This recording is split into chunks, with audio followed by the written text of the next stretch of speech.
اگر جام دیا جائے ساتھیوں، Pakistan Peoples party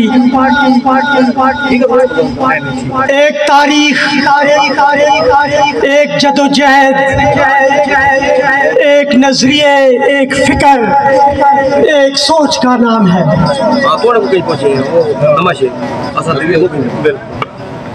Peoples party کی تاریخ ایک ٹریک ریکارڈ رکھتی ہے۔ پیپلز پارٹی جب ذوالفقار علی بھٹو شہید نے یہ پارٹی کی بنیاد رکھی تو اس وقت کے ڈکٹیٹر نے، اس وقت کے سرمایہ داروں نے یہ سوچا کہ ذوالفقار علی بھٹو جو ہے وہ اس ملک کو سنبھالے گا۔ آپ کو یاد ہوگا، میں تھوڑی سی تاریخ میں جانا چاہتا ہوں کہ جب پاکستان 1971 میں جنگ میں شکست کھا گیا تو اس شکست خوردہ پاکستان کو، اس ملک کو ذوالفقار علی بھٹو نے سنبھالا دیا اور اس نے افواج پاکستان کا مرال اپ کیا۔ اس نے جنگی قیدیوں کو باعزت طریقے سے ہندوستان کے نرغے سے چھڑایا۔ جب ذوالفقار علی بھٹو نے اقتدار سنبھالا تو اس وقت اس ملک میں سرمایہ دارانہ نظام تھا، بینک پرائیویٹ تھے، فیکٹریاں پرائیویٹ تھی۔ اس نے نیشنلائزیشن کی۔ اس نے سوچا کہ یہ جو سرمایہ دار ہیں ان سے پیسہ لے کے غریبوں کے ہاتھ میں دیا جائے، ان میں تقسیم ہو، ان کارخانے کے مالک مزدور ہو، ان اداروں کے مالک یہ غریب عوام ہو۔ تو اس نے نیشنلائزیشن کی اور اس نے ہر ادارے میں اس نے جو تبدیلی لائی۔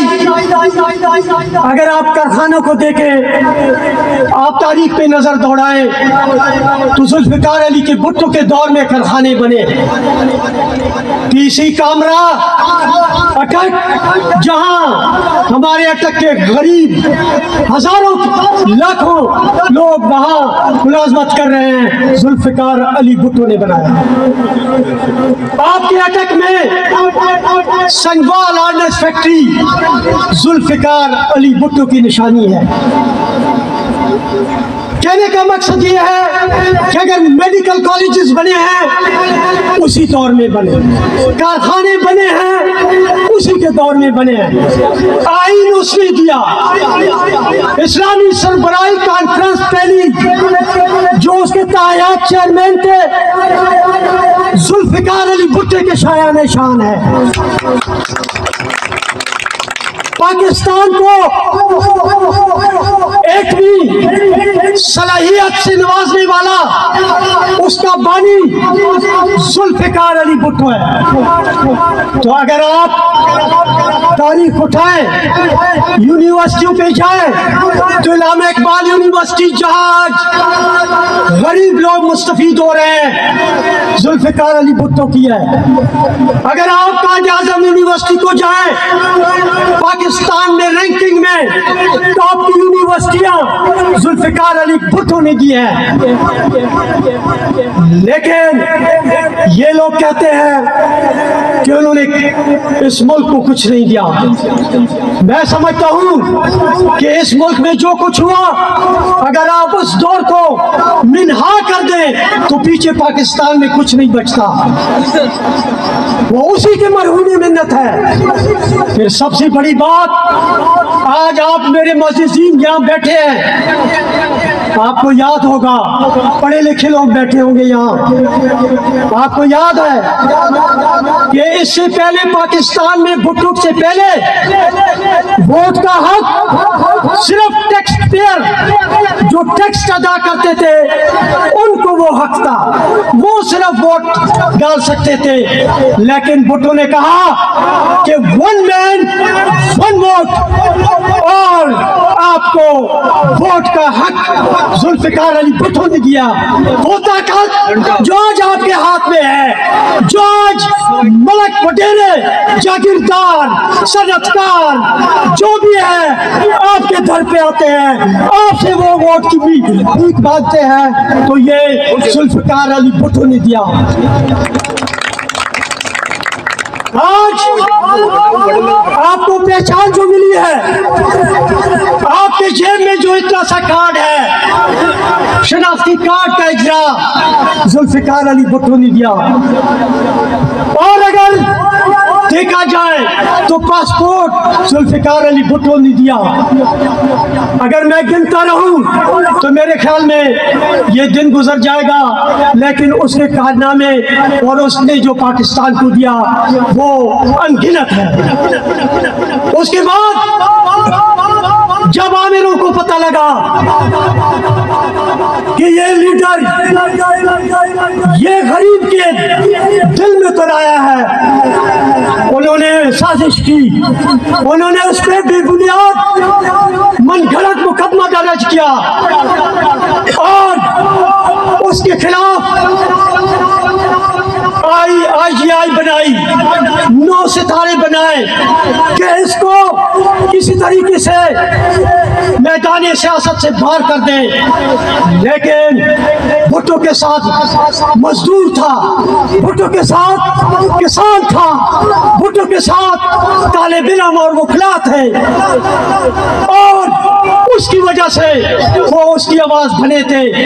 آج الحمدللہ میں 30 سال نوکری کر کے 20 سال میں ٹریڈ یونین کا نمائندہ رہا ہوں، 20 سال میں نے مزدوروں کی نمائندگی کی ہے۔ مجھے پتا ہے کہ لیبر پالیسی ذوالفقار علی بھٹو نے دی، مزدوروں کو حقوق اس نے دیے، کارخانے دار کے ساتھ اس نے منافع میں مزدور کو حصہ دار بنایا، 5% کا موقع دیا، اور IRO انڈسٹریل ریلیشن شپ جو آج بھی ہے، آج بھی یونین سازی کا حق اگر دیا ہے تو ذوالفقار علی بھٹو نے دیا۔ تو میں پوچھنا چاہتا ہوں کہ مجھے وہ لوگ بتائیں جنہوں نے کارخانے لگانا تو کچھ اداروں کو تباہ کیا، پرائیویٹائزیشن کی، پونے پونے قومیائے جو ادارے تھے، بینک تھے، سیمنٹ انڈسٹری تھی، سب کو نوازا گیا اپنے کو۔ تو اس کے بعد جب عامر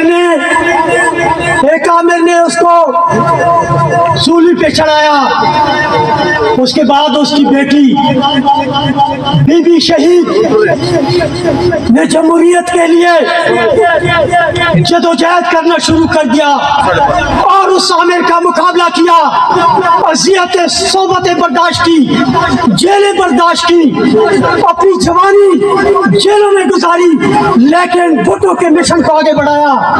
اور وہ جمہوریت، وہ آئین جس کو ایک عامر نے سبوتاش کیا تھا، اس کے لیے اس نے دوبارہ کمر باندھ کے اسٹرگل کی، کوشش کی، اور اسی غریب عوام نے، اسی مزدوروں نے بے نظیر بھٹو کو کامیاب کیا۔